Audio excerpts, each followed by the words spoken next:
ಪ್ರತಿಯೊಂದು ಔಷಧ ಪದ್ಧತಿಯೂ ಹುಟ್ಟಿಕೊಂಡಿದ್ದು ರೋಗ ರುಜಿನಗಳನ್ನು ಶಮನಗೊಳಿಸಲು ಹಾಗೆ ರೋಗಿಯ ಮನಸ್ಸಿಗೆ ನೆಮ್ಮದಿ ಒದಗಿಸಲು.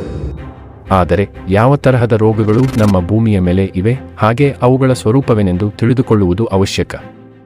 ನಮ್ಮ ಆಯುರ್ವೇದದಲ್ಲಿ ರೋಗವನ್ನು ಹಲವಾರು ರೀತಿಯಲ್ಲಿ ವಿಂಗಡಣೆ ಮಾಡಿದ್ದು, ಅದರಲ್ಲಿ ಚಿಕಿತ್ಸೆ ಕ್ರಮವನ್ನು ಇಟ್ಟುಕೊಂಡು ಮುನ್ಸೂಚಿತವಾಗಿ ಯಾವ ತರಹದ ರೋಗಗಳು ಇರುವವು ಅಂತ ನೋಡುವುದಾದರೆ, ಮೂಲವಾಗಿ ಸಾಧ್ಯ ವ್ಯಾಧಿ ಮತ್ತೆ ಅಸಾಧ್ಯ ವ್ಯಾಧಿ.